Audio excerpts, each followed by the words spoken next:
네, 오늘 말씀은요, 마태복음 12장 9절에서 21절 말씀입니다.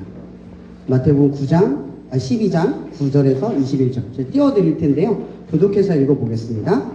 네, 거기에서 떠나 그들의 회당에 들어가시니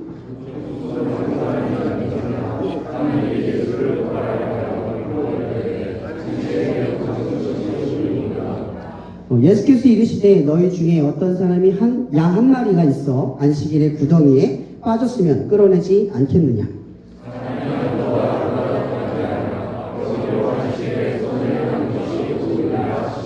이에 그 사람에게 이르시되 손을 내밀라 하시니 그가 내밀매 다른 손과 같이 회복되어 성하더라.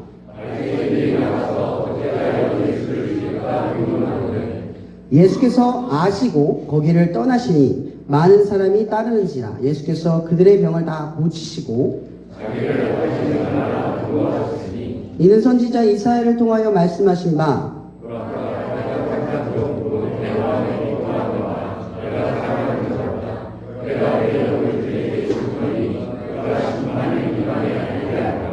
그는 다투지도 아니하며 들리지도 아니하리니 아무도 길에서 그 소리를 듣지 못하리라.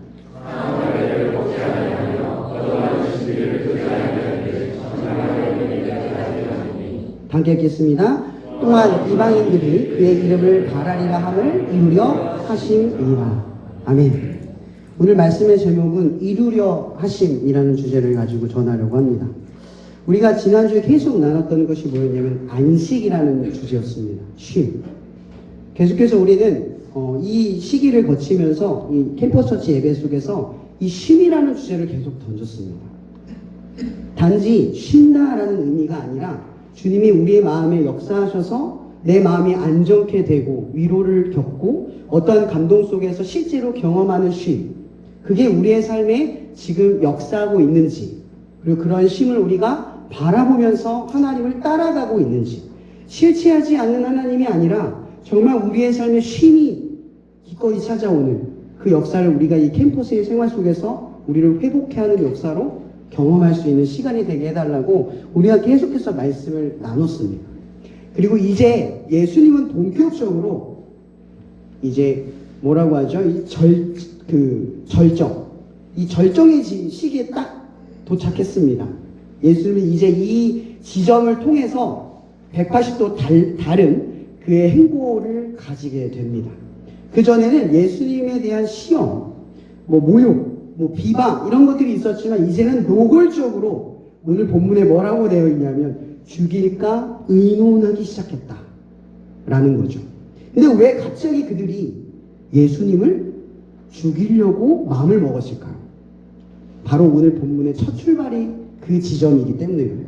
예수님 지금 어디로 들어가고 계신지 아십니까? 그전에는 들판에 사람들을 만나 가시면서 기적을 보여주시고 말씀을 가르치다가 이제는 회당 안으로 들어갑니다. 그 당시 회당의 주인은 누구였죠? 그 당시의 권위자들이었습니다. 회당 안의 주권은 하나님에게 있는 듯해 보이지만 사실은 바리새인과 사두개인과 그 당시에 영향력 있는 사람들이 주권을 쥐고 있던 장소예요. 그러니까 예수님은 지금 그걸 알고도 이제 쉼을 준비하기 위해 들어갔다라는 겁니다. 그분이 지금 우리에게 주시려는 쉼의 역사를 이루기 위해 죽기 위해 첫 발을 이제 본격적으로 내딛었다라는 뜻입니다. 그리고 그들은 자신들의 권위가 도전받고 위협받자마자 아주 노골적으로 오늘 질문을 던지는 겁니다. 안식일에 손이 마른 자가 회당 안으로 들어왔습니다. 이 안식일에 손 마른 자, 회당 안에 들어올 수 있게 만드는 출입을 허락하는 사람이 누굽니까? 회당장입니다. 랍비들과 바리새인들이죠.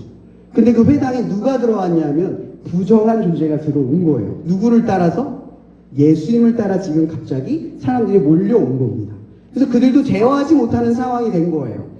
그래서 이 바리새인과 그 당시에 있던 회당장은 잘됐다 이 생각이 드는 거죠. 왜냐하면 회당장은 부정한 자가 하나님의 처소에 함부로 들어와서는 안 되는 거예요. 회당장의 역할은 뭡니까? 제사장의 역할은 뭐예요? 하나님께 분별하여 드리는 역할도 하고 있기 때문이죠.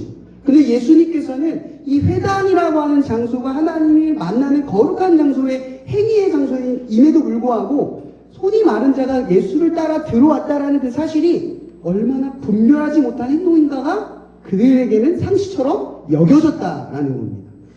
그래서 예수님께 질문을 던지는 겁니다. 그게 오늘 이유입니다. 그의 권위를 무너뜨리기 위해.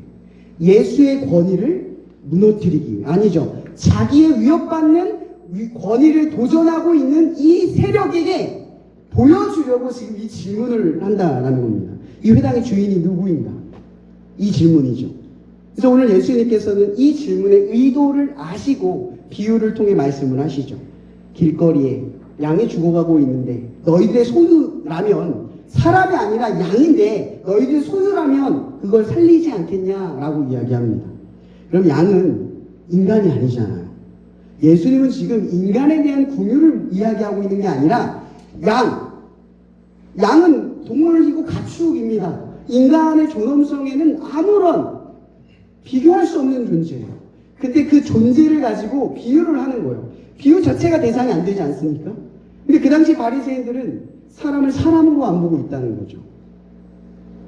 부정하거나 죄를 짓거나 허물이 있는 존재들은 마땅히 그에 응당한 대가를 치르는 인간보다 못한 존재로 바라보고 있었다는 그들의 시선 때문에 예수님은 양의 비유를 통해서 얘기를 하는 겁니다.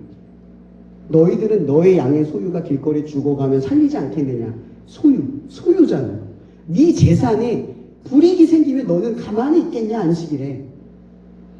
깨지 않겠냐, 이런 질문을 던지는 겁니다. 그들이 얼마나 얄팍한 수로 예수님께 지금 질문을 던지고 있는지가 여실히 드러나는 질문이 뭐예요. 그들은 아무런 대답을 못합니다. 너무나 맞는 말이거든요. 그들의 율법에서도요, 이 교묘하게 피해가는 자신들의 방식들이 있어요. 자신들의 소유가 문제가 생겼을 때는 교묘하게 율법을 피해서 자기의 소유를 지키는, 자신들만의 안식을 지키는 방법이 자기 해석 가운데 있었다는 얘기입니다. 그들은 지금 실제로 그렇게 했다는 거죠. 예수님은 그 신랄한 그들의 삶을 찌르고 계시는 거예요. 정곡을 찌르고 계시는 거예요. 그들은 아무런 대답을 하지 못합니다.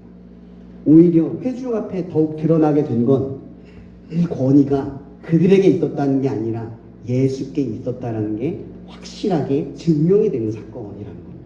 그들의 위협은, 권위는 확실하게 오늘 도전을 받아서 이제 더 이상 회복 불가능한 상황에 시작이 일어나게 됐다는 거예요. 그들에게는 너무나 다급한 사건이죠. 그래서 그들은 예수님이 그 말을 하시자마자 이제 속으로 무슨 생각을 합니까? 이제 나가서 이 예수를 어떻게 죽일까 회의하자. 다시 마음을 먹는 겁니다. 이 위협을 제거하자. 그런데 오늘 본문에 참 대단한 예수님의, 저는 이렇게 못할 것 같아요. 예수님이 얼마나 대단하신 분이냐면 그들이 그렇게 하는 걸 아시고라고 성경은 기록하고 있어요. 나에게 아무리 도움을 주고 아무리 내가 품고 이해하는 그 존재들이 나를 배신할 줄 알고도 그렇게 할 수 있는 사람이 과연 얼마나 있을까요? 예수님이 그걸 아시고도, 그들의 의도를 아시고도 고쳤다는 뜻입니다. 왜일까요? 예수님의 싸움은 사람들 앞에 권위를 증명하는 데 있지 않았기 때문에.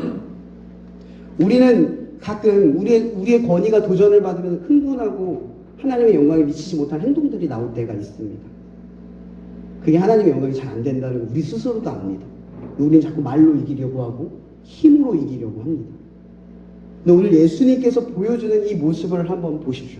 그분이 우리에게 안식을 주시는 이 길, 그분이 하나님의 나라를 예비하기 위해서 지금 우리에게 안식, 이 쉼을 만들기 위해 지금 이 시작점에 서고 계시는 거예요. 그들의 예수님의 방식을 한번 보십시오. 그분의 분노는 자신의 권위, 내 자존심을 건드리고 있는 대상을 향하고 있는 것이 아니라 그분의 마음은 오로지 하나님의 뜻에만 집중되어 있다라는 겁니다.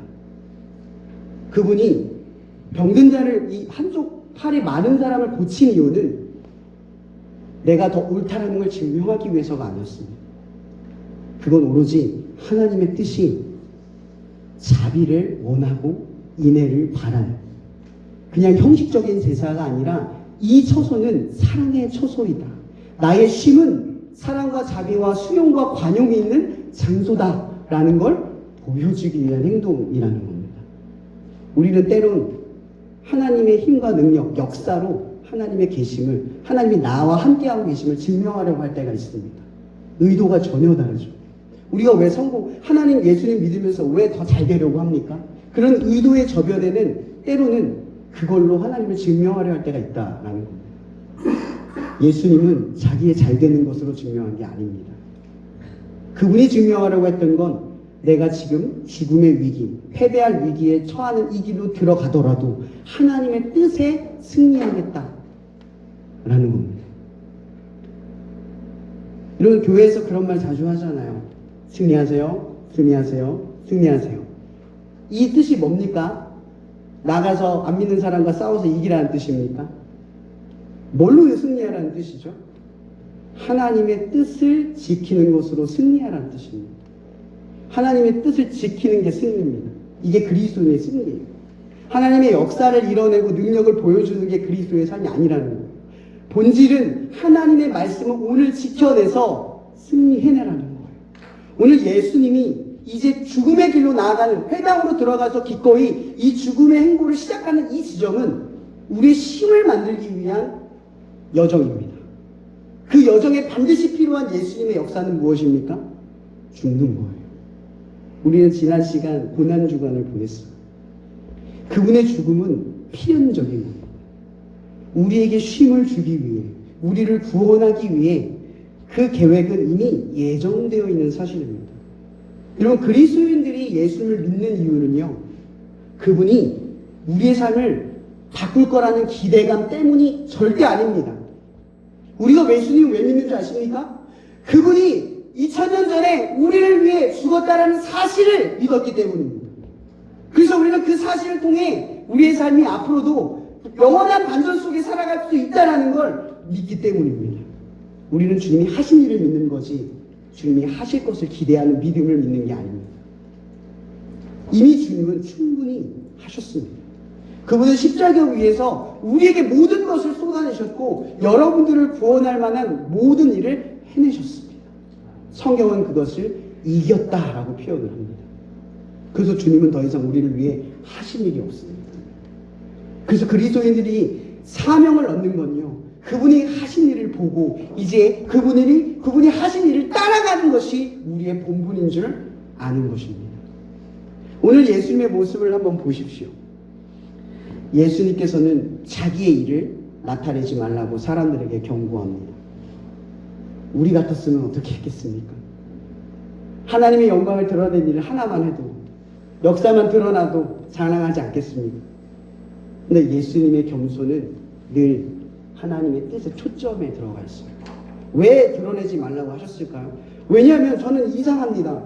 오히려 이 일을 드러냈으면 더 효과적으로 더 많은 사람들이 예수님을 쫓고 그 역사를 더 많이 알고 예수를 믿게 되지 않았을까 생각합니다. 근데 왜 예수님은 경고하시면서 감추라고 하셨을까요? 이유는 단순합니다.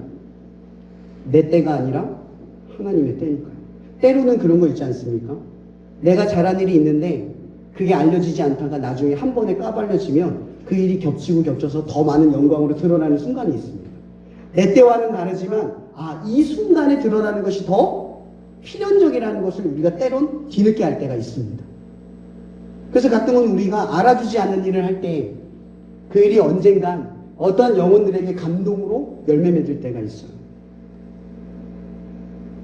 오늘도 같이 순장님 한 분이랑 같이 이게 정리를 하면서 했는데,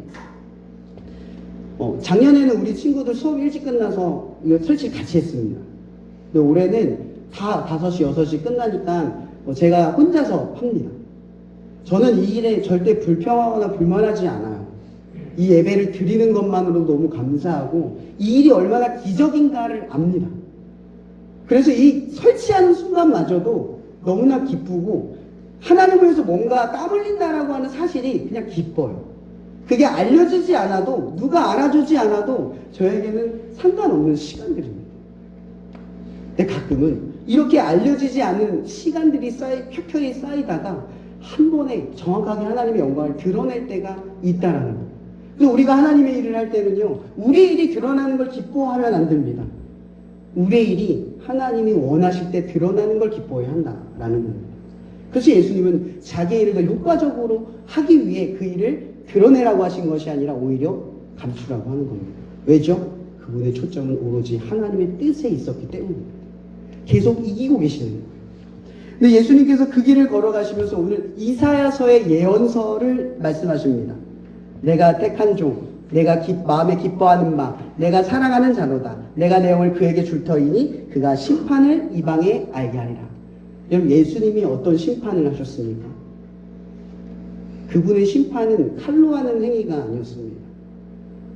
그분이 십자가를 죽음으로써 그 사실을 믿느냐 믿지 않느냐의 심판이라는 겁니다. 그분은 힘과 능력으로, 권위로 우리를 찍어 눌러 믿음을 주시려고 하는 것이 아니라 오히려 내가 너희를 어디까지 사랑하느냐를 보여주심으로써 우리가 그분의 권위 앞에 스스로 굴복하게 만드신다라는 겁니다. 근데 그분의 방식이 얼마나 놀라운지 아십니까? 19절에 이런 말이 있습니다. 그는 다투지도 아니하며 들레지도 아니하리니 아무도 길에서 그 소리를 듣지 못하리라. 이게 무슨 말이냐면요, 그분이 하나님을 증명하기 위해서 사람들에게 내 힘과 권위를 보여주면서 하나님 봐, 믿어야지 이렇게 투쟁하면서 하신 것이 아니라 묵묵히 침묵하면서 하나님의 뜻만 지켜 걸어갔다라는 겁니다. 또 하나, 들리지도 않았다라는 건요, 억울해하거나 답답해하지 않았다는 거예요. 하나님의 뜻이 당장 드러나지 않아서 답답해하지 않았다라는 겁니다.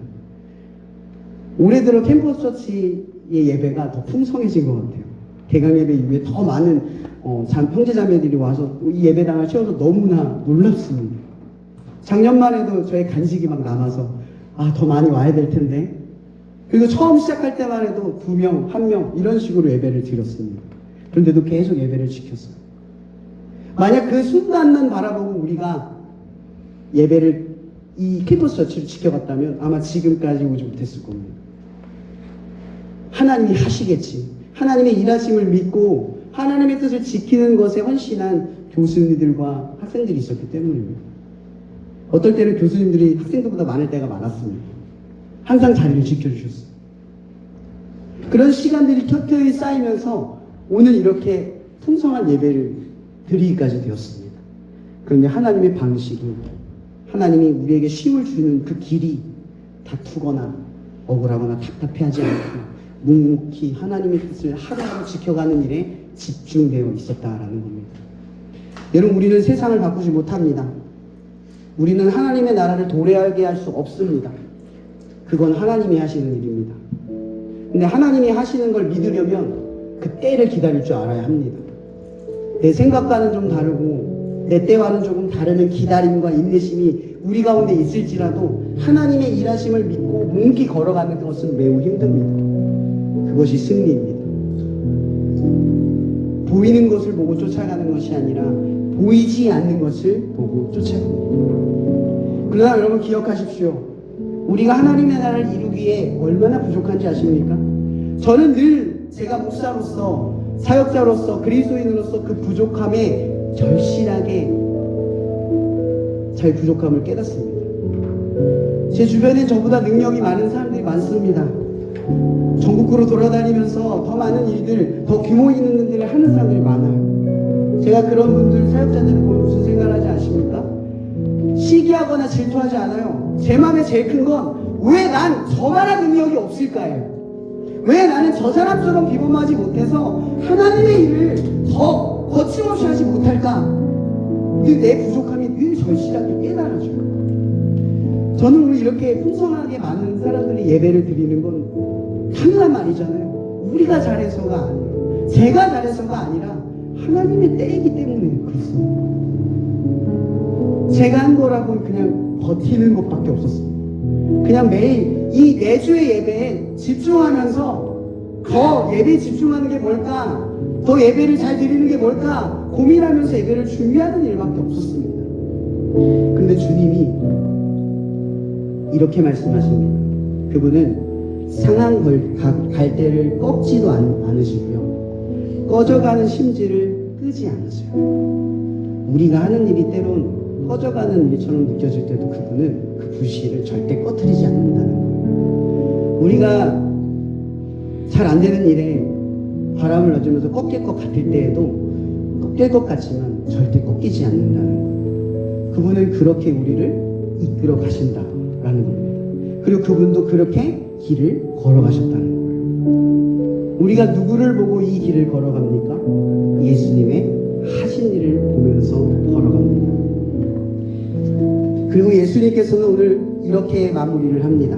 또한 이방인들이 그의 이름을 바라리라 함을 이루려 하십니다. 그분의 심판은 결국 믿지 않는 것으로 드러나고 믿음으로 드러납니다. 예수님의 하신 일을 보고 예수를 믿는 사람, 예수님이 하신 일을 보고도 예수님을 믿지 못하는 사람, 그것이 곧 그 사람에게 처하는 심판입니다. 사랑하는 여러분, 교회의 권위는 카리스마가 아닙니다. 사랑입니다. 제가 예전에 교회를 섬길 때 그 길가에 그런 분들 있잖아요. 힘들고 어려운 분들 교회에 종종 찾아왔습니다. 그분들은 교회를 다닌 적도 예수님을 알지도 못해요. 저는 문득 그런 생각이 들었습니다. 예수도 하나님도 모르는 저 사람들은 왜 교회가 기꺼이 자신들을 도와줄 거랄까? 이겁니다. 지금 바리새인과 유대인들은 그들을 구원하려고 오신 예수를 보지 못합니다. 그런데 오히려 길거리에 힘없고 죄 많은 사람들은 예수님이 나를 구원할 거라는 사실을 보고 나옵니다. 하나님은 이것을 이루십니다. 하나님이 꼭 필요한 사람을 부르시고 예수를 꼭 바라보는 사람을 찾고 계십니다. 그리고 오늘 여러분의 삶에 이것을 이루시기 위해 오늘도 자꾸만 꺼져가는, 자꾸만 꺾이는 우리의 나약한 믿음과 삶을 보고도 우리를 꺼트리거나 꺾지 않으시고 우리에게 곧 이루시는 예수 그리스도가 되어주시려고 하십니다. 사랑하는 여러분, 오늘 이 말씀을 꼭 기억하십시오. 그분은 여러분에게 이 힘을 주시기 위해 이 길을 기꺼이 걸어가셨습니다. 그리고 또 그 길을 아는 여러분, 이제 그 길을 사람들에게 알려주기 위해 우리도 꼭 그 길을 걸어가야 될 줄 믿습니다. 이 시간 기도하며 나아갔으면 좋겠습니다. 하나님, 우리의 믿음은 상한 갈대처럼 언제 꺾일지 모르고 꺼져가는 심지처럼 작은 바람에도 흔들리는 우리이지만 주님, 우리는 믿음으로 주님이 가신 그 길을 한 발 한 발 내딛으며 하나님의 때에 이르기까지 우리를 통해 이루려고 하시는 그 이루려 하심을 우리가 이 캠퍼스에서 경험하기를 원합니다. 하나님, 쉼을 준비하러 가시는 예수님의 길을 우리가 쫓아가며 이 땅에 이 캠퍼스에 아직 그 쉼을 모르는 지체들에게 그 쉼이